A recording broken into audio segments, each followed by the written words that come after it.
সালের কৃতকার্য শিক্ষার্থীদের সম্বর্ধনা অনুষ্ঠানে উপবিষ্ট হয়েছেন আমাদের গভর্নিং বডির সুযোগ্য সুপরিচালিত সুদক্ষ সভাপতি। আরো উপস্থিত রয়েছেন প্রধান অতিথি হিসেবে যিনি আছেন, আর বিশেষ অতিথি রয়েছেন আমাদের অভিভাবক সদস্য জনাব জাফর আলী খান।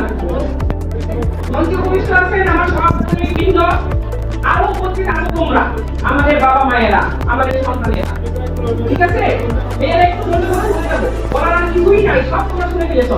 যদি শুনে ধারণ করতে পারো তাতে আমাদের সফলতা।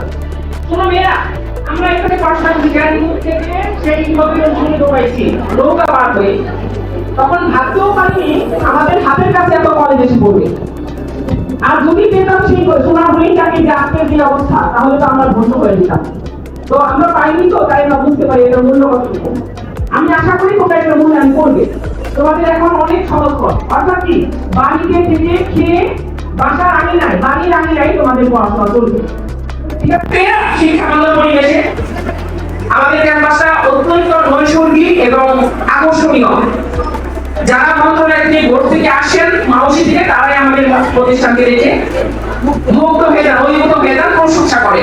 অতএব আমার আর কিছু বলার থাকবে না, শুধু তোমাদের কাছে আমার দাবি থাকবে, তোমরা তোমার সন্তান, তোমাদের স্কুলগুলো ক্লাসগুলো থেকে আমি গিয়েছি না রাউন্ডে মেয়েরা, তোমাদের সান্নিধ্যে গিয়েছি না বাবা, তোমাদের বলেছি না বাবা তোমাদের কোনো সমস্যা থাকলে বলবে আমাকে, হয়তো বা কেউ কেউ বলেছো, জানতে পেরেছি বিভিন্ন টিচারের মাধ্যমে, তোমাদের মাধ্যমে, সেগুলো আমি সলভ করার চেষ্টা করেছি। জানি না কত থাকবো, এই সুযোগ বলি যেহেতু তোমরা আমাদের সন্তান তুল্য, আমরা চাচ্ছি, আমাদের দাবি তোমাদের উপর দাবি, বাবা মায়ের দাবি থাকে না সন্তানের উপর, তেমনি আমাদের একটা দাবি আছে, তোমরা আমাদের ক্যাম্পাসে থেকে যাও, আমাদের কোলে থেকে যাও, এটা আমাদের দাবি।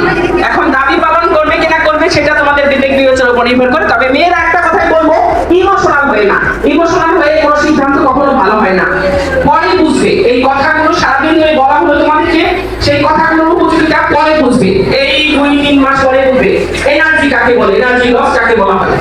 যারা সায়েন্স কমার্সে আসো তাদের অনেক পড়াশোনা, সায়েন্সের প্র্যাকটিক্যাল সকাল থেকে সন্ধ্যা পর্যন্ত, এনার্জি আর থাকে না, বাসায় এসে বলতে ভোরবে সে এনার্জি থাকবে না। দেখো তোমরা আমার কথা মিলিয়ে দেখো, আমাদের কথা মিলিয়ে দেখো, যাক এই দাবি কতটুকু বিবেচ্য হয় তোমাদের কাছে সেটাই আমরা বসে দেখবো, অপেক্ষায় আছি। তোমরা ভালো থাকো, যেখানেই যে থাকো, যেখানেই যে ভর্তি হও, সারা পৃথিবীতে তোমাদের আবার বিচ্ছরণ ছড়িয়ে পড়ুক। তোমরা নারী, নারী জাতি অহংকার হবে, এটাই চাই। নারী নেতৃত্ব দিবে, যেখানেই থাকবে মানবিক মানুষ হবে। সবচেয়ে বড় কথা, সবচেয়ে বড় পরিচয় হলো তোমরা মানবিক মানুষ হবে ইনশাআল্লাহ। এই দোয়া করে শেষ করলাম। আসসালামু আলাইকুম।